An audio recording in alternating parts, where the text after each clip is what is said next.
Bonsoir à tous et bienvenue dans 45 minutes. On est très heureux de vous retrouver pour débattre comme tous les lundis soirs de 19h30 à 20h15. 45 minutes, le temps d'une mi-temps. On débat avec passion des clubs de foot des Hauts-de-France, Lens, VAFC, Amiens et le LOSC. Et ce soir, autour de la table pour débattre avec passion, Hervé Vogue, journaliste à RTL. Bonsoir Hervé. Bonsoir. Romain Sauré, créateur du site Planète Lille, un site qui est consacré au LOSC, évidemment. Bonsoir. Et bonsoir Philippe Lefebvre. Vous êtes ancien joueur de foot. Enfin, tu es ancien joueur de foot, hein, ici on se tutoie, et ancien consultant de Canal+, bien connu, on te voyait toujours au bord du terrain. Bonsoir Manu. Bonsoir Philippe. Et on a aussi un autre débatteur en chef. Il est à Amiens, il s'appelle Rachid Toisy, il est rédacteur en chef adjoint au Courrier Picard. Bonsoir Rachid. Salut à tout le monde, bonjour Hervé, bonjour Manu, bonjour à tout le monde. Voilà. C'est celui qui n'est plus premier club des Hauts-de-France. Exactement. Il est longtemps venu dans cette émission avec ce titre et là il l'a perdu. Et justement, on va commencer l'émission. Je vous propose de commencer avec un petit peu de mathématiques presque, des probabilités. On va regarder une palette.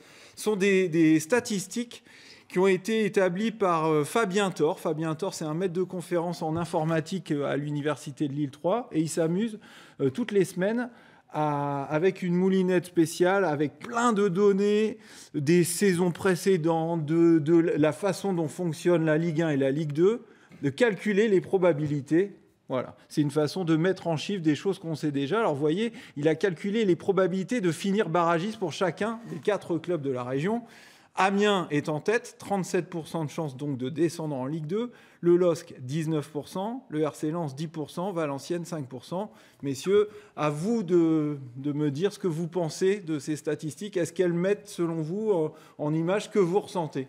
Est-ce qu'Amiens est, par exemple, le club qui a le plus de chances pour vous, de risque, en fait, hein ? Ce n'est pas une chance, mais en probabilité, on dit chance. Donc Manu, il y a une différence entre descente automatique et barragiste. Déjà. Donc pourquoi pas Amiens barragiste ? Pour l'instant, ça peut en prendre le chemin. Metz, ils ont coincé ce week-end. Ça va se jouer. Vous regardez, il y a, je sais pas, 5-6 points à dire entre l'antépénultième et puis pratiquement le milieu du tableau. Donc, c'est des statistiques qui me paraissent pas trop mal. Bon, moi, je suis pas pour les stats, hein, je te le dis quand même. Mais Amiens, apparemment, pour l'instant, ils sont sur une pente un peu neigeuse. Romain. Comme le dit Eric, moi, c'est surtout les statistiques qui sont faites pour être démontrées, sont faites surtout pour montrer dans un premier temps quelles sont les difficultés ou quels sont les avantages qu'on peut avoir, et surtout pour être démontrées. C'est-à-dire que là, si on regarde l'exemple qu'on avait sur le tableau tout à l'heure... on va le revoir, hein, le tableau, ouais, comme ça, on si l'aura c'est possible. Bien, voilà, quand on a probabilité de finir barragiste, 37% pour Amiens, 19% pour Lille, il faut savoir que pour Lille, du coup, on a 80% de chance de ne pas finir barragiste. Exactement. Donc, je le prends aussi dans le sens opposé, c'est-à-dire que pour Lille... C'est vraiment, je précise, ouais. Hein, c'est pas du tout, c'est pas une prévision, hein, une statistique, c'est juste, ça donne un peu la tendance. Voilà, c'est vrai que la tendance, c'est que Lille, aujourd'hui, a une chance sur 5 environ de peut-être descendre. Mais c'est bien peut-être, hein, évidemment, ça peut tout à fait ne pas le faire. Hervé ? Il faut parler de jeu aussi à un moment donné, bien par sûr, rapport aux statistiques. Ouais. Et en ce moment, Amiens est plutôt en grande difficulté.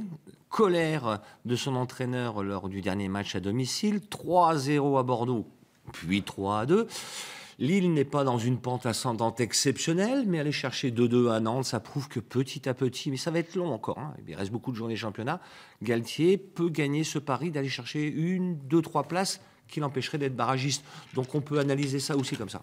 Rachid, en direct donc de nos studios d'Amiens, ces statistiques, ça t'inspire quoi, ces 37%? C'est quand même beaucoup déjà. Ouais, c'est beaucoup. Barragiste, ça me va, barragiste, ouais. Je pense qu'ils peuvent être barragistes. Après, moi, les stats, j'y crois pas trop.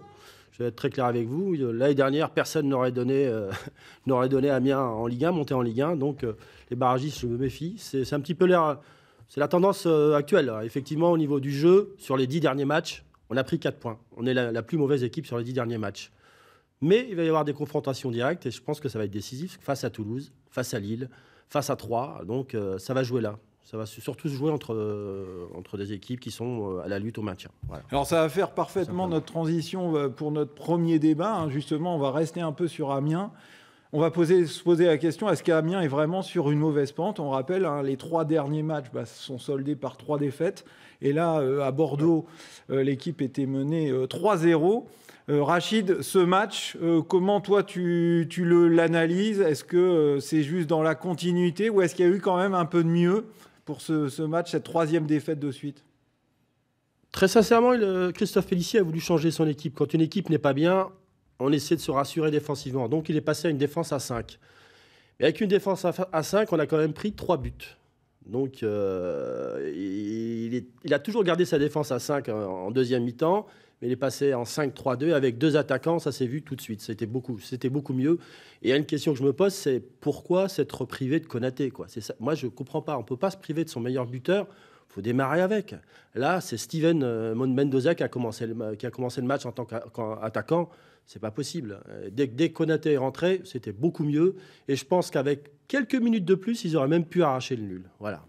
Alors, juste avant de donner la parole à Hervé, Romain et Philippe sur Amiens, on va écouter justement Christophe Pélissier. C'était juste après le match face à Bordeaux. Écoutez, Christophe Pélissier, l'entraîneur de l'Amiens SC. Ce soir, on a 19 frappes au but. Même si on n'en a cadré que 5, je crois qu'on a retrouvé l'allant du début de saison. Voilà, une équipe qui a envie d'être conquérante, même si à Bordeaux, c'était quand même un objectif très difficile pour nous. Mais voilà, on n'a pas lâché, même si on sentait que collectivement, Bordeaux nous était supérieur. Mais on a mis en deuxième mi-temps un peu plus d'allant, un peu plus d'impact vers l'avant qui nous a permis de rivaliser sur la deuxième mi-temps tout au moins. Alors, Christophe Pélissier a cité une statistique quand même, c'est encore une stat, mais c'est important. 0 tir cadré sur les 2 précédents matchs, là il y en a eu 5. Est-ce que tout ça c'est inquiétant pour toi, Hervé? C'est inquiétant parce que d'abord, il y a eu cette colère contre Saint-Étienne où Amiens a été inexistant contre les Verts, certes, qui s'étaient renforcés. À domicile. 2-0, battu. 3-0. Bon, on peut se dire que Bordeaux a peut-être eu un petit peu de relâchement en se disant ça va être facile. Finalement, c'était beaucoup plus compliqué que ça en fin de match. Mais ça fait beaucoup. Et la dynamique retrouvée du début de championnat, peut-être, je le souhaite pour Christophe Pélissier parce qu'il le mérite. Il essaye de faire des choses. C'est un entraîneur qui innove, comme Darzakarian d'ailleurs l'a fait aussi ce week-end, en mettant 3 défenseurs, 5 défenseurs, 4 défenseurs en cours de match. Ça peut marcher. Mais là, est-ce que la dynamique réelle de tout le groupe est encore là? Ça, j'ai juste un petit doute. Philippe, Amiens peut se maintenir parce que là, ils sont quand même dans une mauvaise période. Je vais les défendre un petit peu parce que le match d'avant, la semaine d'avant, ils jouent contre Saint-Étienne. Saint-Étienne, il y a Debuchy qui arrive, il y a Villa, il y a Ntep, il y a un nouveau recrutement, il y a une nouvelle équipe. Donc déjà, c'est pas la même équipe qu'il y a un mois. Il fallait jouer Saint-Étienne il y a un mois, ils étaient à la ramasse. Ils vont à Bordeaux, tout leur réussit. On voit la frappe que Costil va mettre sur la barre, qui se met sur sa barre lui-même, quoi. Et donc, ils sont tombés sur 2 équipes. S'ils les avaient joués il y a 15 jours ou 3 semaines, c'était peut-être soit 1 point, soit 4 points. Donc, moi, j'ai une qualité de jeu. Moi, je ne le connais pas, Christophe Pélissier, parce que c'est un garçon plus jeune que moi. Mais je pense qu'il est brillant, compétent. Et je pense que c'est la force d'Amiens, parce que par rapport à tout ce qu'il a fait, son discours, on les voit descendre par rapport aux 2 derniers matchs. Mais franchement, j'y crois pas. Je crois qu'ils ont une qualité de jeu qui peut leur permettre, justement, grâce à l'entraîneur, de se maintenir, tout comme Galtier ici à Lille, qui est peut-être l'homme de la situation pour moi. Alors, Rachid, il y a un élément qui est quand même important qu'il faut comprendre, c'est Amiens, c'est la 18e attaque du championnat et la 7e défense. Donc on comprend là, quelque part, peut-être le déséquilibre amiénois du moment. Et c'est ça le souci, c'est que ça ne marque pas assez de buts, quoi, finalement. Je rejoins Hervé, j'ai assisté au match contre Saint-Étienne. Franchement, ils m'avaient donné l'impression d'avoir lâché prise. Et durant la semaine, il y a eu une discussion entre les joueurs, le président, les dirigeants. Et très sincèrement, là, je rejoins aussi Christophe Pélissier. Sur la deuxième mi-temps à Bordeaux, j'ai retrouvé effectivement ce talent, cette réaction, cette équipe amiénoise qui ne calculait pas et qui commence à calculer. C'est ça le paradoxe. Alors autant, quand ils ont attaqué la saison, ils jouaient sans calculer. Allez, on y va. Et là, ils commencent à calculer. Donc attention, il y a la gestion humaine à faire. Et je pense que Christophe Pélissier doit appuyer sur certains ressorts. Voilà. Romain, ton regard de Lillois sur Amiens. Ouais, justement, pour nos amis Picard, la dernière fois, il y a un peu plus de 3 semaines, quand on était venu sur le plateau, Amiens venait de gagner 3-1 contre Guingamp. Et il y avait encore, moi je sentais encore l'euphorie, comme on avait dit, les Amiénois qui se battent énormément sur le terrain. Depuis 3 matchs et ces 3 défaites, c'est un peu l'inverse, c'est-à-dire on a l'impression qu'ils sont un peu plus inhibés, qu'ils se rendent compte aussi que la saison avance et que du coup là le maintien va jouer vraiment maintenant et que du coup ils ont beaucoup plus de mal dans leurs actions de jeu et même dans leurs matchs. Et moi ce qui m'inquiète beaucoup, c'est que là c'est dans les prochains matchs où ça va être très important pour eux, parce que si vous regardez leur calendrier, sur les 4 derniers matchs de la saison, ils vont jouer Lyon, Paris et Monaco. Donc il faut absolument pour eux là qu'ils prennent des points. Alors là, j'ai pas noté les 4 derniers matchs, mais c'est une bonne transition. On va regarder le calendrier justement, parce que ça c'est toujours intéressant. On va regarder le calendrier d'Amiens jusqu'à la fin de saison, vous voyez. Enfin pas jusqu'au mois d'avril, pardon. Toulouse, Nantes, Rennes, Dijon, Troyes et évidemment le derby entre guillemets face au LOSC le 1er avril. Mais c'est très important qu'ils prennent des points là sur ces prochains matchs, parce qu'en fait sur les 2 dernières journées par exemple, ils jouent contre Monaco et le Paris Saint-Germain. Alors, il y a 5 adversaires directs, là, il ne faut pas se le cacher, contre lesquels ils vont jouer. C'est là où ça va jouer, sauf un miracle comme Strasbourg qui bat le Paris Saint-Germain en championnat. Ces 3 points-là, ils n'y comptaient absolument pas. Ils les ont pris, tant mieux pour eux. Mais qui va encore en prendre 3 dans les petits contre le Paris Saint-Germain ? Je cherche, il en a pris 3 à la maison, Rennes a dû en prendre 5 ou 6.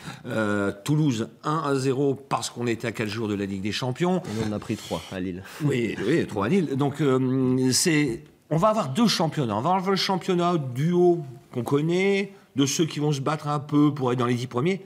Mais alors le championnat du bas, celui-là va être coton, sachant que Metz a quand même pris une grande gifle dans la figure. Alors n'hésitez pas à réagir, à poser vos questions, à nous dire aussi ce que vous en pensez. Est-ce qu'Amiens peut se maintenir en Ligue 2 en Ligue 1 malgré cette mauvaise période? Rachid, il y a un autre chiffre que j'ai noté, c'est la 5e défaite à l'extérieur de suite pour Amiens.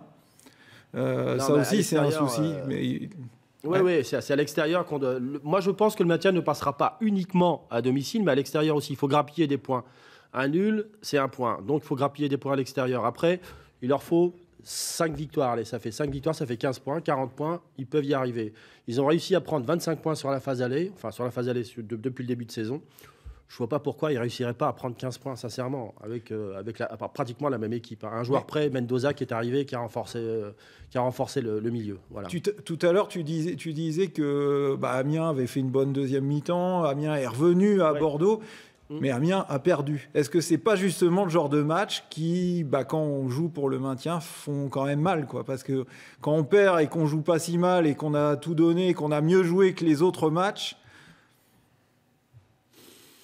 Non, je rejoins un peu Hervé. Bordeaux, c'est du bonus quand même. Enfin, regardez un peu le budget de Bordeaux, regardez un peu les autres budgets. Je veux dire, Amiens, c'est le plus petit budget. Le maintien d'Amiens passera par face à des équipes comme Toulouse, comme Angers, on a joué Angers, Lille, Dijon. Non, on n'est pas dans la même cour. Amiens n'est pas dans la même cour. Mais je le répète, 25 points depuis le début de saison. Je ne vois pas pourquoi Amiens ne prendrait pas 15 points sur les 13 derniers matchs. Mathématiquement, c'est possible. Donc, il faut y croire. Romain. J'avais demandé, mais est-ce qu'en début de saison, il n'y avait pas justement l'euphorie de la remontée en Ligue 1, tout ce qui s'est passé quand même l'année dernière, et tout ça qui a fondé un groupe? Est-ce que là, du coup, le fait que maintenant on avance de plus en plus dans la saison, ça ne va pas inhiber les joueurs et faire qu'ils vont plus réussir à faire ce qu'ils ont fait sur la première partie de saison? Là où je te rejoins, c'est effectivement, je trouve que depuis la reprise, ils sont dans le calcul. Et quand on est dans une logique de calcul, on a tendance effectivement un petit peu à s'inhiber, à se renfermer un petit peu. Donc il faut retrouver un petit peu cette fraîcheur, cette spontanéité, ce qui faisait un petit peu leur force en début de saison. Et les clés sont entre les mains de Christophe Pélissier, de son staff technique et surtout des joueurs. C'est aux joueurs aussi. Ils ont tout intérêt à briller, à se maintenir, s'ils veulent rebondir et s'ils veulent se montrer, quoi. C'est dans leur intérêt, c'est l'intérêt commun, là. Voilà. Hervé, un dernier mot. Et je pense aussi que sur ce match-là, qui vont être dans le championnat à 7, on va dire un championnat à 7 où il y aura des rencontres croisées, les détails, vous voyez de quoi je veux parler, vont être d'une importance capitale. Celui qui ira provoquer dans la surface de réparation et qui obtiendra le bon penalty, celui qui aura un gardien en état de grâce, c'est pas un détail, et un poteau. Et je serais curieux, là, à la fin de saison, là, de faire un petit peu ces matchs croisés, voir qui descend et pourquoi par rapport aux détails qui vont guider ces matchs dans cette poule à 7, on va dire. Chaque match va être, entre guillemets, ça va être un enfer. pour chacun, ça c'est sûr. Alors ça sera des matchs moyens, mais je pense que là, ça va donner physiquement. Ça c'est sûr, parce qu'il y a 3 points essentiels à prendre. On va remercier Rachid et on va évidemment continuer à suivre l'actualité d'Amiens dans les semaines qui viennent. On te retrouve très bientôt, Rachid, et merci d'avoir été avec nous ce soir. Je termine juste en vous disant qu'Amiens reste sur 3 défaites comme Lyon. Voilà. Messieurs, bonsoir. C'est une bonne conclusion, un peu chauvine, mais Lyon, les bonne plus grands conclusion. spécialistes, il y a 15 jours, ils disaient c'est sûr deuxième. Et là, aujourd'hui, on dit maintenant c'est Monaco maintenant. Donc rendez-vous peut-être dans un mois. On te reconnaît bien là, Rachid. À bientôt, bonne soirée. Et nous, on va enchaîner pendant ce temps-là avec la Ligue 2. La Ligue 2, il y avait un derby de Ligue 2 ce week-end entre Lens et le VAFC. Score final 1 partout, une victoire arrachée par Lens dans les toutes dernières secondes. On va revoir justement un match nul. Mais pour eux, c'était presque une victoire. C'est ce que je voulais dire. Je me rattrape. Effectivement, match nul. Vraiment, dans les toutes dernières secondes, on revoit les principales actions de ce match. Philippe, tu étais dans les tribunes. Oui. Ça valait quoi ce match pour toi ? C'était un bon derby, pas mal. Au début, en première période, on s'est un petit peu ennuyé. Et puis, VA, après, ils ont mis le bus, quoi. Ils ont fait, parce que Lens a poussé. Lens a manqué un peu de fraîcheur, comme l'a dit Sico, mais ce qui est vrai, parce qu'ils ont joué tous les 3 jours. Pour défendre un petit peu les joueurs, parce que des fois, on leur tape toujours dessus, avec des changements d'horaire à chaque fois. Sur 15 jours, ils n'ont jamais joué le même horaire. Alors, vous allez dire, c'est des professionnels. Oui, d'accord, mais bon, ça reste des hommes avant tout. Changement d'horaire. Et puis là, Seminovic. Un beau but aussi. C'est surtout la talonnade, moi, que je trouve géniale de Christian Lopez. On la revoit. Voilà. Svetinovic, voilà. Le seul joueur lensois qui, depuis le début de la saison, tient son standing. Parce qu'il y en a eu qui ont été bons, mais qui ont eu des petites courbes ascendantes, descendantes. Svetinovic, je ne crois pas me souvenir d'un match où il passe complètement au travers, alors qu'il a un poste difficile, qu'il n'a jamais joué quasiment avec le même défenseur central. Il y a eu Duverne à un moment donné, il y en a eu d'autres. C'est pas évident. Mais ce garçon, c'était un titre de la presse spécialisée cette semaine, Lens va-t-il pouvoir le garder ? Je pense que ça va être compliqué. On en reparlera après. À Valenciennes solide aussi. Moi, j'ai vu une équipe de Valenciennes, tu demandes mon avis. Et bien meilleure que solide, sur les précédents matchs. Une équipe d'hommes, avec Tarade au milieu, qui est très important pour moi. Je ne le connaissais pas, ce garçon, je l'ai découvert, prêté par Angers.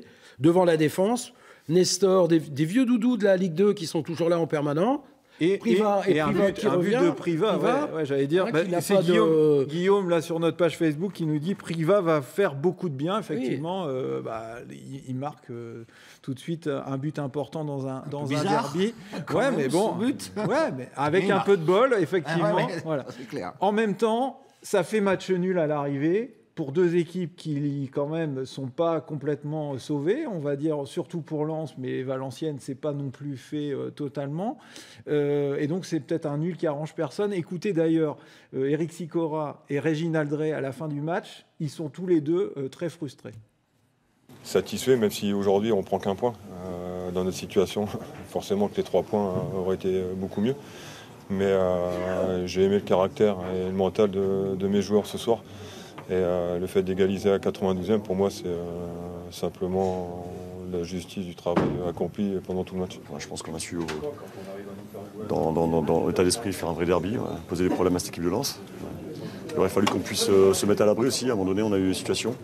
On n'a pas su le faire, donc forcément, c'est frustrant.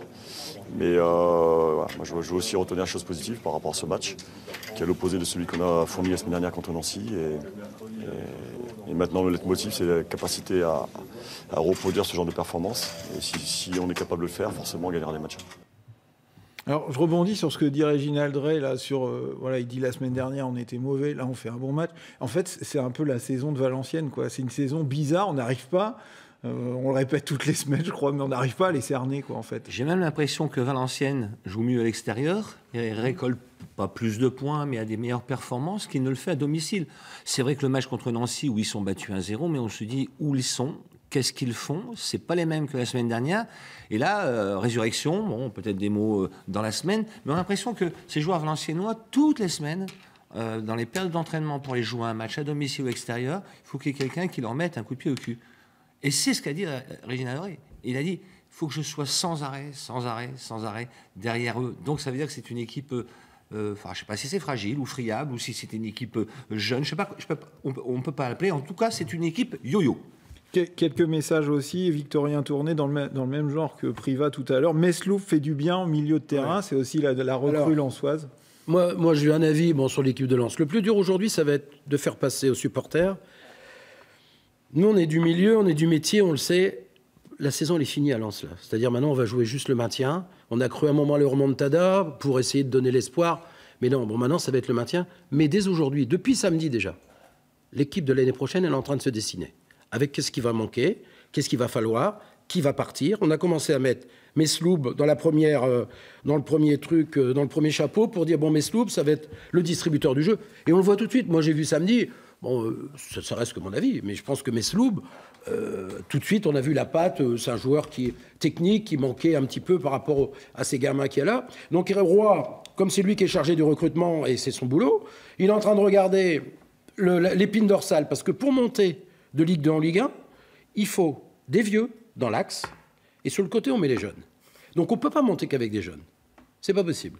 Moi, je suis monté en 1900. Philippe,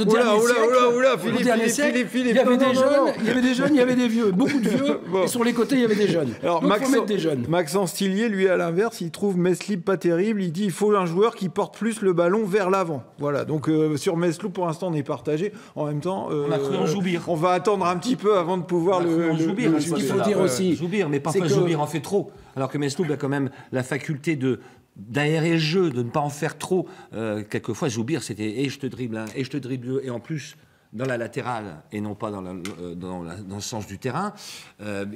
Voilà, c'est pas un 10, donc il fallait trouver un 10. Ils ont trouvé Mesloub, qui moi je trouve plutôt pas mal et intéressant à venir. Romain. Ouais, l'avis un peu je peux donner extérieurement sur le rival un peu lensois et puis nos amis valenciennois aussi. Donc il y a le rival lensois et les amis valenciennois. Les deux sont des amis, on a une rivalité un peu plus profonde, on va dire, avec les lensois.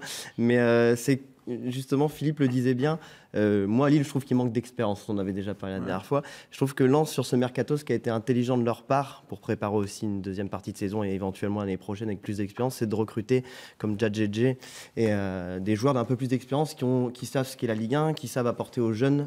S'ils rejouent. Alors, ouais. Transition toute faite parce que effectivement on peut pas. Vas-y. Vite fait. 9 matchs en 34 jours. On ne peut pas espérer d'un effectif de deuxième division d'avoir des matchs sensationnels. Il n'y a que le Paris Saint-Germain qui a limite. C'est vrai qu'il y a la Coupe de France qui s'est ajoutée dans tout ça. Alors, en plus, il va y avoir le match ça, c'est bien pour eux, dans les têtes. Il y a beaucoup de choses qui sont en train de se mélanger dans l'effectif lensois. Moi, je n'ai pas fini tout à l'heure mon discours. Quoi, c'est pas de discours. Simplement pour vous dire qu'il faut faire passer aux supporters qu'aujourd'hui, la remontada, on n'y pense plus. Par contre, on prépare l'équipe de la saison prochaine. On a découvert des joueurs décisifs, quoi. Pour ma part, moi je connaissais pas, je vais au match un peu de temps en temps. J'ai vu un garçon décisif, Vachou. Malheureusement, le jour d'Orléans, il me fait perdre un petit peu la figure en disant ça peut arriver. Mais déjà, gardien, Sevinovic, là il reste Mesloub. Après peut-être un gars dans l'axe. Après sur les côtés, ils vont pouvoir mettre les gamins. L'Australien, sur le but, peut-être erreur de relance, mais on est en train de préparer. Par contre, la cerise sur le gâteau, c'est peut-être une demi-finale de coupe à jouer. Et on ne sait pas le tirage, Chablis, Strasbourg. Hervé, tu les vois gagner en coupe, aller en finale en coupe. Bah si, c'est possible, le tirage. Non mais pourquoi pas ? Mais imaginez, j'ai pas. On va tous les 10 ans, normalement, il y a une finale Lens-PSG. Saint-Germain aujourd'hui en finale de la Coupe de France. Mais c'est pas un monde d'écart. Au Stade de France, c'est pas un monde d'écart qu'il y a. C'est plus. Mais on avait dit ça l'année passée aussi, quand Angers s'est incliné juste 1-0 contre le PSG. Donc, ouais, j'aimerais bien pour Eric Sicora, pour Gervais Martel, pour Eric Roy qui vient d'arriver, pour cette équipe qui va essayer. Et on rappelle que c'est arrivé en 98 et en 2008. Donc, normalement, si tout est bien fait, tout est bien carré, en 2018, on va avoir un Lens PSG au Stade de France. Déjà, les gagnants Herbiers, qui eux sont presque barragistes en national. Effectivement, c'est le match piège. Après, le reste, ça vient le tirage au sort. Chablis-Strasbourg, pourquoi pas, avec tout le respect qu'on a pour Thierry Lauré et tout son orchestre. Mais après, on ne sait pas. Lens-Strasbourg, il passe en demi. Et puis Paris-Lens. Alors tout à l'heure, vous avez évoqué un nom qui est arrivé au Mercato, c'est Brice Djadjedje. Voilà, on l'évoque parce que ça fait partie aussi de l'actualité du RC Lens, qui a été placé en garde à vue en fin de semaine dernière pour des violences conjugales présumées. On ne sait pas grand-chose évidemment du dossier, mais ça a des conséquences sportives forcément un petit peu inévitables. Même si, écoutez, Eric Roy, il a répondu aux questions de beIN Sport juste avant le match sur ce cas, et il se voulait, on va dire, plutôt rassurant. Écoutez-le. On ne connaît pas la teneur du dossier. On a reçu le joueur ce matin, puisqu'il est rentré chez lui hier soir. Je n'ai pas l'impression qu'il y a un dossier bien épais. Maintenant, on le verra. C'est l'avenir qui le dira. Pour l'instant, on fait confiance à notre joueur et il va revenir rapidement à l'entraînement dès demain. Et puis après, on tirera les enseignements de tout ça quand on connaîtra le dossier. Alors, il y avait déjà eu Nicolas Douchez. Il y a eu 1 000 € d'amende, je crois, requis finalement contre lui. On ne sait pas quelle sera sa peine finale, mais en tout cas, ça s'est quand même pas mal dégonflé, on va dire, par rapport à...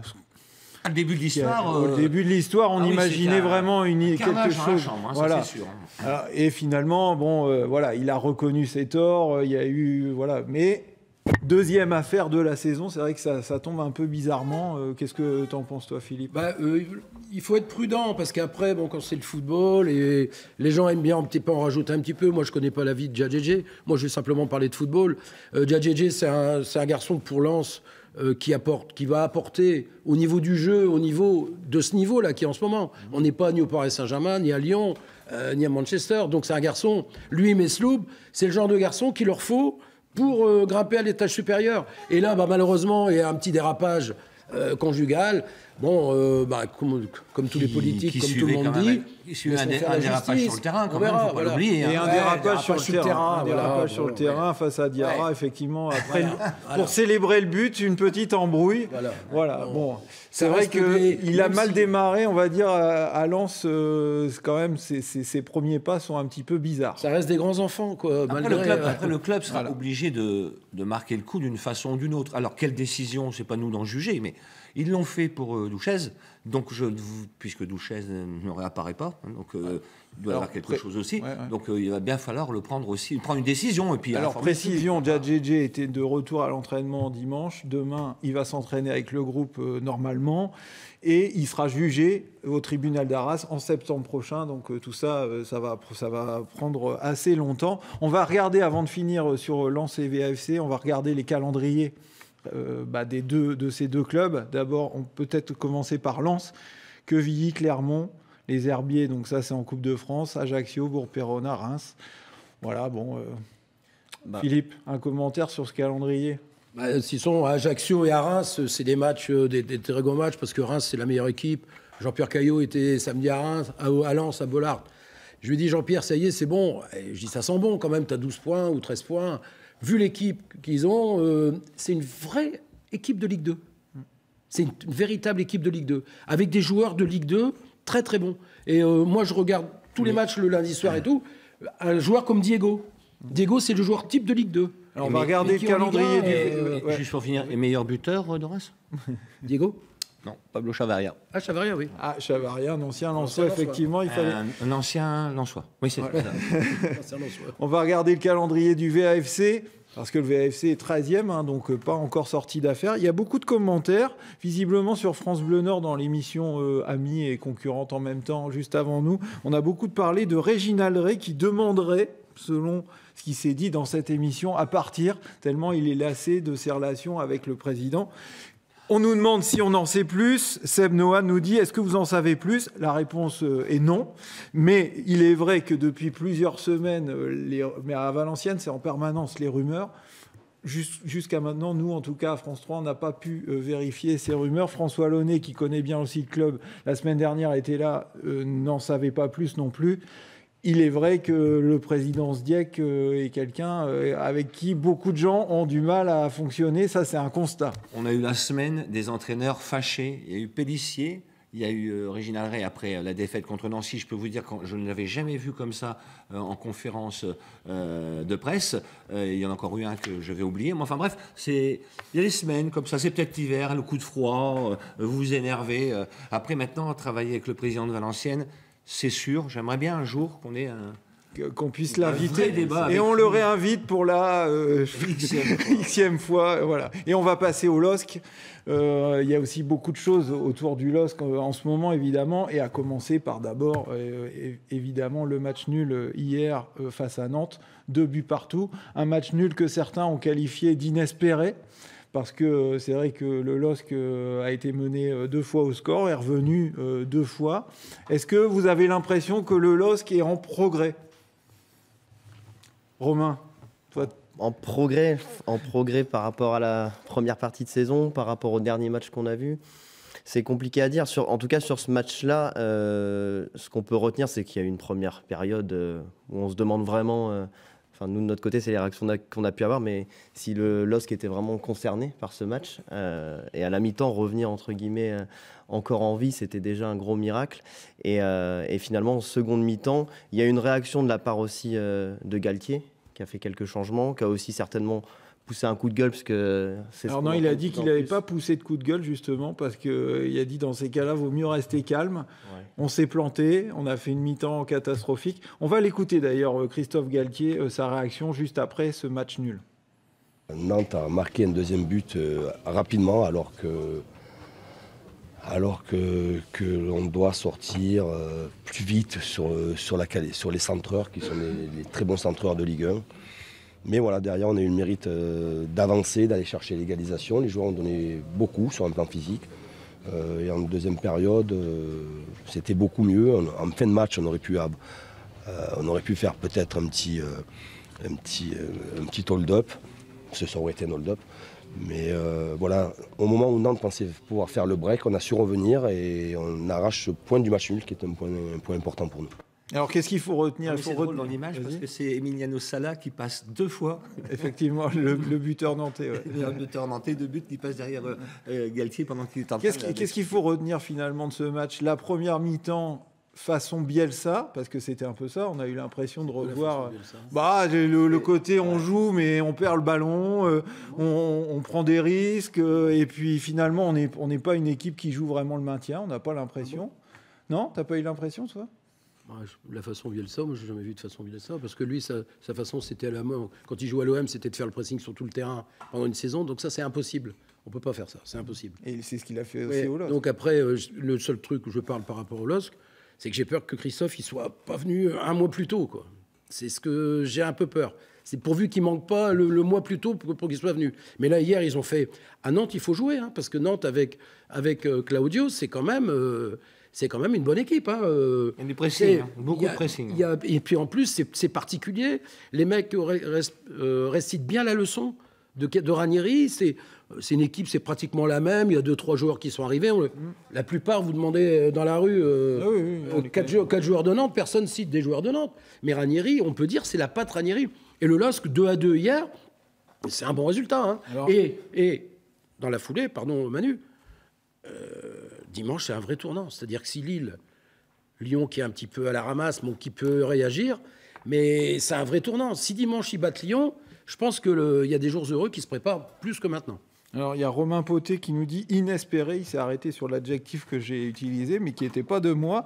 Lille s'en sortira si la presse arrête de dire des rumeurs. Laissez le club tranquille. Les résultats seront là. Si ça pouvait être si simple, pourquoi pas ? Enfin, je ne pense pas que la presse ait inventé des rumeurs sur la problématique Bielsa qui enfle avec ces 2 contrats dont nous-mêmes, la presse et même certains gens du club ont découvert. Ça, c'est pas des rumeurs, c'est des vérités. La somme qui est demandée... donc les 14 millions d'indemnités plus 4,5 millions pour différentes choses, 18 millions et demi, c'est la réalité. C'est pas des rumeurs. Je veux dire, et la descente en 2e division à titre conservatoire, ce ne sont pas non plus des rumeurs. Sachez qu'il y a 2 autres clubs qui sont concernés en 1re division. Seul le nom du LOSC est sorti. Allez savoir pourquoi. Alors, Michael Van Praat, il nous dit « Galtier a fait un beau travail. Le problème vient du fait qu'il y a des joueurs non concernés. » Alors justement, on va parler de Galtier. On a fait un petit sondage là, aujourd'hui sur notre site internet. Est-ce que Galtier a réussi ses débuts ? Ça fait maintenant plus d'1 mois et demi qu'il est au LOSC. On a quand même vu quelques matchs. On a vu aussi ses conférences de presse, la façon dont il gère. D'ailleurs, moi, je tiens à préciser que voilà, on a vu une première mi-temps catastrophique. Et ce qui est appréciable, c'est le gros changement avec Christophe Galtier, au moins dans sa communication, c'est qu'il il a dit que c'était une première mi-temps catastrophique. Pendant longtemps, au LOSC, on a vu des premières mi-temps ou des deuxièmes ou même des matchs pas très bons et on voyait des dirigeants qui disaient mais si on a des statistiques formidables, ou on a bousculé Monaco alors qu'on a perdu, voilà. Donc voilà, on a fait je sais pas si on a la petite palette avec le sondage. Non, on ne l'a pas, et ben c'est pas grave. Mais juste dans le sondage, on voyait que les supporters n'étaient pas si convaincus que ça par Christophe Galtier. Ils ont l'impression qu'il pourrait faire mieux, quoi. Il fait que ce qu'il a déjà, parce que bon, et puis après il faut, c'est un lavage de cerveau. Il faut tout faire par rapport à ce que le LOSC a fait. Moi, je peux donner un avis. Je suis neutre de Lille, Lens, Valenciennes, mais la façon dont le LOSC s'est comporté. Ils ont coupé la tradition. Dans la vie, on ne coupe pas la tradition. La vie du football les a punis. C'est-à-dire que tous les gars qui étaient là, tous les gens qui travaillaient au LOSC, qu'on a dit, allez maintenant, comme dirait Roger Le Maire, fous ton camp. Tout le monde est parti avec un chèque. Le fameux loft. Je vais te dire un truc, Manu. Le loft de Lille, c'est impossible dans l'État. Mais le loft de Lille, ça pouvait très bien faire le recrutement de Lens, et aujourd'hui, Lens serait devant. C'est-à-dire, je te parle de Bacha, Niama, il y avait ce qu'il faut. Je te parle de Mavouba, je te parle de Botéac. Les 3-4 mecs, il y avait juste faire une voiture tous les matins pour aller à l'entraînement. Alors tu vas dire, au niveau des supporters, c'est pas possible. Mais aujourd'hui, Lens serait dans les 3 premiers, avec le loft. Et là, ils se sont coupés de la tradition, ils ont tout bafoué. Ben, aujourd'hui, ils sont punis. Et là, maintenant, Christophe, ils ont la chance que Christophe est venu jouer à Lille. Vous, la presse, quand vous faites un petit peu des interviews, demande-lui, il sait dire Chava Macho et tout, mais il est de Marseille, donc il a du mal à le dire. Mais tu peux lui dire, c'est vrai que tu sais dire Chava Macho. Parce qu'il travaillait avec nous à Canal à un moment. Je sais pas si ça fera gagner le LOSC, mais c'est pas faux. Guillaume Lefebvre, Reisel nous dit, alors pourquoi il n'y a rien sur le site de la DNCG? Alors il fait sans doute allusion à la rétrogradation administrative décidée par la DNCG. Il n'y a rien, Guillaume, tout simplement parce que c'est une décision que le club choisit ou non de rendre publique, qui fait partie de la décision qui a été notifiée au LOSC.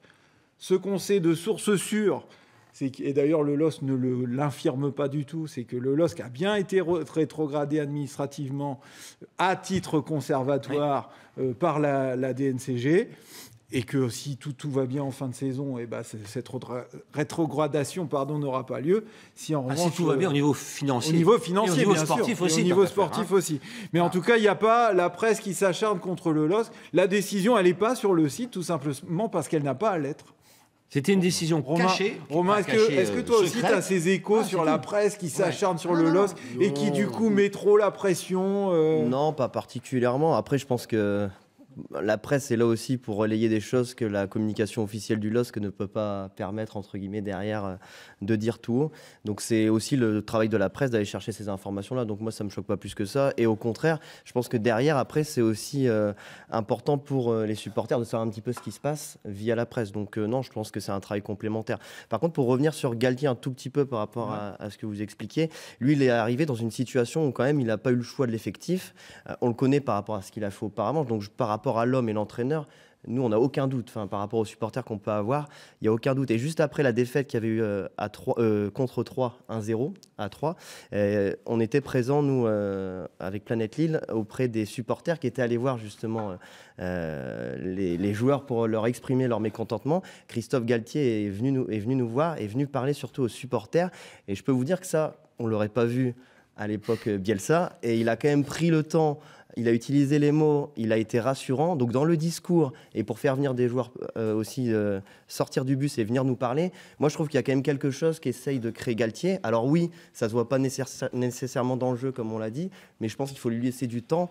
Et la communication avec Galtier est bien meilleure. Le problème, c'est que le temps, ça commence à avancer là quand même. La saison, non, mais le temps, c'est compliqué là d'en avoir. Hein. Mais comme c'est un excellent communicant, allez. Je ne mettrai pas ma main coupée, n'exagérons rien, je peux vous dire que jusqu'à la fin de saison, sauf si à 4 matchs, tout est bouclé, il va se dire inquiet, tout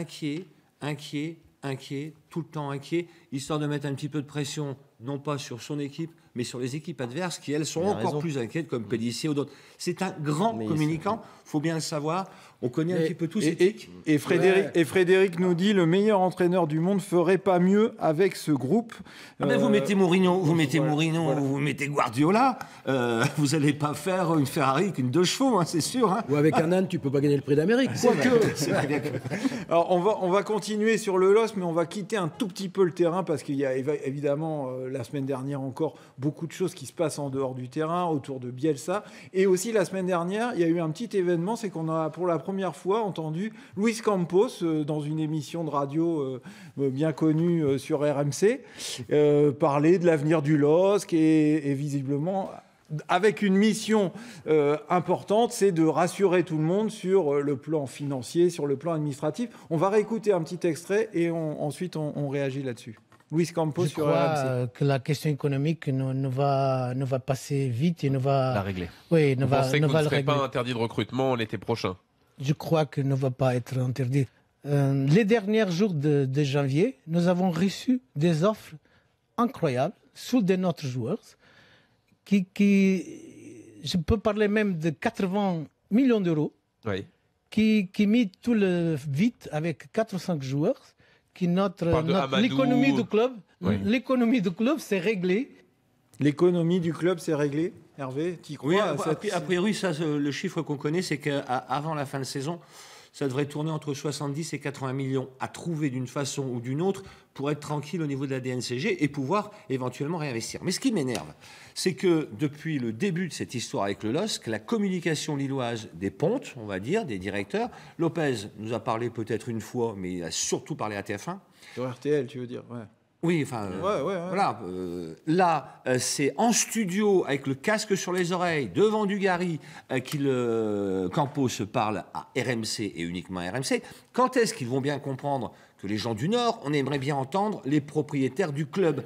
Ça énerve non pas que les journalistes, mais franchement, je suis à la place des supporters, ça énerve aussi. Romain, ça énerve vraiment ou c'est un truc de journaliste ou de Hervé qui est jaloux de ne pas avoir Campos sur RTL? Il peut y avoir les deux, mais non, pour le coup, non, on est quand même aussi... on n'est pas dupe, on va dire, entre guillemets. Et ce qu'on reproche beaucoup à les supporters, c'est d'avoir, entre guillemets, que de la communication officielle. Donc d'avoir une réponse de Lopez, par exemple, qu'on a eue sur le Mercato par rapport à ça, uniquement sur le site du LOSC et par rapport à une communication officielle, mais de ne jamais l'avoir devant la presse ou d'avoir des questions qui peuvent lui être posées directement. Et ça, nous, c'est quelque chose qu'on ne comprend pas. Ce n'était pas la façon de procéder auparavant du LOSC. Philippe, tu y crois, toi, où tout va bien? Parce que Luis Campos, c'est un peu ça. Les gens ont besoin d'être rassurés, que ce soit les supporters, les salariés, voire les joueurs, ils ont besoin d'être rassurés sur leur avenir. Même au niveau, si je vais parler des clients, c'est-à-dire ceux qui ont des loges, on se dit demain, dans un mois, on va commencer à dire, bon, est-ce que tu gardes ta loge l'année prochaine? Qu'est-ce qu'il y aura? On ne sait pas. Tout le monde parle de dire, il n'y a rien de clair. Il n'y a rien qui est sorti. Après, excusez-moi, c'est du violon. On dit, oui, on va faire ci, on va te vendre 80 millions. Ouais, tu vas vendre 80 millions. Il faudra racheter des joueurs. Après, il faut racheter des joueurs, il faut faire une équipe. Donc là, pour l'instant, ce que les gens ont besoin, c'est d'être rassurés. Et on en a parlé ici, il n'y a aucune preuve matérielle, on va dire, et les enquêtes de différents journalistes sur cette question des 80 millions montrent quand même que ce n'est pas aussi clair que ça. Il n'y a pas eu 80 millions de propositions fermes et définitives pour des joueurs du LOSC. On tient à le préciser parce que les journalistes ont aussi d'autres sources et que voilà, il y a des clubs qui nient complètement avoir fait une offre au LOSC alors que le LOSC dit en avoir eu. Voilà. Ils ont toujours dit qu'Amadou serait vendu 20 si Tcheka revenait. Et ben, ça s'est pas fait. Le gamin va passer une soirée entre deux clubs à Londres. Finalement, c'est pas 20, c'est beaucoup moins. Hop, il est rapatrié. Preuve de cette histoire-là, Amadou est un petit peu en difficulté. Il avait fait un bon match pour son retour quand même. Mais celui contre Nantes a été un peu moins bon. On va attendre avant de juger quand même. Les deux qui ont de grosses valeurs, c'est Mendes sur ce qu'il a fait un petit peu. Et voilà. Pépé, parce que Pépé c'est un attaquant et puis qui peut te changer le cours d'un match. Voilà. Alors, après, juste par rapport, il y a beaucoup de questions sur Gérard Lopez. Est-ce qu'il va parler? Là, on vient de dire, bon, Gérard Lopez, a priori, selon les dernières petites infos qui circulent autour du LOSC, il va peut-être parler, en tout cas peut-être à certains médias, peut-être une conférence de presse. Pour finir l'émission, j'ai envie de vous demander à chacun, allez, Gérard Lopez est là juste en face, il est dans l'émission 45 minutes. Quelles sont les questions que vous voulez absolument lui poser? Romain. Moi, j'aurais envie de lui demander, tout d'abord, ce qu'on a entendu parler à un moment, qu'il cherchait un autre investisseur. Donc, est-ce qu'il cherche un investisseur aussi pour l'aider, justement, financièrement parlant, par rapport à tout ce qu'on peut entendre autour du club? Et est-ce que, aussi, c'est une communication d'avoir dit que s'il n'y avait pas eu une interdiction de recrutement au mercato, qu'il aurait pu mettre une enveloppe de 60 à 70 millions d'euros? C'est ce qu'on avait entendu. Donc, est-ce que lui, en tant que président du club, peut nous dire le fond de l'histoire et la vérité? Hervé. D'où vient vraiment l'argent? Mais vraiment, précisément, parce qu'on a eu beaucoup d'enquêtes là-dessus. Et d'autre part, est-ce que vous serez encore là à la fin de saison? Philippe, une question à Gérard Lopez. Moi, je dirais une question en double. Qui vous êtes et pourquoi vous ne parlez pas? Et après, qu'est-ce que vous voulez faire du LOSC? Vous êtes venu pourquoi? Donc là, je rajoute les questions, complément d'objet, on continue après le verbe, hein. On continue. Hein. Et puis dire, par rapport à sa réponse, toujours essayer de le titiller un petit peu pour savoir un petit peu ce qu'il a dans le ventre, quoi, ce qu'il a dans la tête, pour faire par rapport à ce qu'il... Quand Gervais Martel, il a repris Lens, qui tu es, Gervais? Je suis propriétaire du Galibo. Tu es propriétaire du Galibo. Voilà. On sait un peu qui tu es, monsieur Kita à Nantes, on sait qui il est. Gérard Lopez, on dit, bon, il est... Moi, je respecte ce garçon, d'abord, je n'ai pas à le juger, mais on ne sait pas qui il est.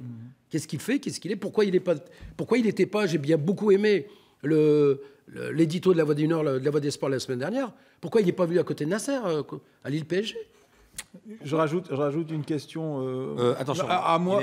Il a été souffrant quelques jours et hospitalisé. Alors, est-ce que ça correspondait à ce match-là? Mais ça, c'était officiel qu'il a été souffrant et hospitalisé. Voilà. Moi, je rajoute une question. Que se passe-t-il si Gérard Lopez, donc Monsieur Lopez, je m'adresse à lui, vous ne pouvez pas rembourser ce que vous avez emprunté? Est-ce que c'est le LOSC qui est en danger ou est-ce que c'est votre fortune personnelle éventuelle qui est en danger? Parce que ça, c'est important. Un propriétaire ou un président qui se plante, c'est une chose, mais un propriétaire qui se plante et qui emmène avec lui le club dans le gouffre, parce que ça peut être ça quand même, ça veut dire, est-ce que clairement les emprunts sont gagés sur les actifs du club, qui seraient tous vendus si Gérard Lopez ne... Ça, c'est une question qui est quand même importante. Que se passe-t-il? Si vous avez trop de crédits dans une entreprise, il y a eu plein d'entreprises du Nord, qui est dans la sidérurgie, dans les mines, etc., c'est des pots de bilan. Des pots de bilan pour une entreprise normale, ça veut dire qu'il y a un tas de petites entreprises qui en payent les pots cassés, des salariés qui sont quand même prioritaires parfois sur... les actifs qui restent, mais dans le football, il y a ça, plus la rétrogradation administrative, plus éventuellement sportif, que t'es arrivé au Mans il y a maintenant 6-7 ans, CFA2 à l'époque, CFA2 de première division à CFA2. Allez. Donc attention à ça, si on n'a pas Gérard Lopez qui nous explique. On est dans les arrêts de jeu, donc une dernière petite question justement, est-ce que vous voyez le LOSC s'en sortir aussi bien sportivement qu'administrativement? Alors, allez, une réponse très courte, chacun des trois. Hervé. Sportivement, oui. Administrativement et financièrement, tant qu'on n'a pas des garanties de Gérard Lopez, on mettra un point d'interrogation. Romain. Sportivement, oui aussi. Avec Galtier, on a bon espoir que d'ici la fin de la saison, le maintien soit assuré. Après, financièrement parlant, c'est un gros point d'interrogation et attendre des garanties en fin de saison. Philippe. Ouais, sportivement, avec Galette, je pense qu'il va tout faire pour maintenir le club. Et ça, je ne suis pas trop inquiet là-dessus. Par contre, il y a une grande interrogation sur les finances. Et moi, je te donne une idée, c'est qu'un jour, si tu invites Gérard Lopez, moi, je pense que tu pourrais prendre un banquier avec toi et puis un avocat fiscaliste. Et puis comme ça, tu pourrais savoir exactement ce que le LOSC a dans la culotte. Voilà. Un grand merci, messieurs, d'avoir participé à ce débat. On se retrouve évidemment lundi. Un tout petit mot, Hervé, parce que là, on est... attention, on est dans les arrêts de jeu, mais plus... Simplement saluer les arbitres, parce qu'il s'est passé des choses inadmissibles, tant au futsal, tant qu'en Coupe Gambardella ce week-end. Et il y a des grandes décisions qui vont être prises. Parce qu'on en parle très peu, il y a quand même eu 2 arbitres agressés.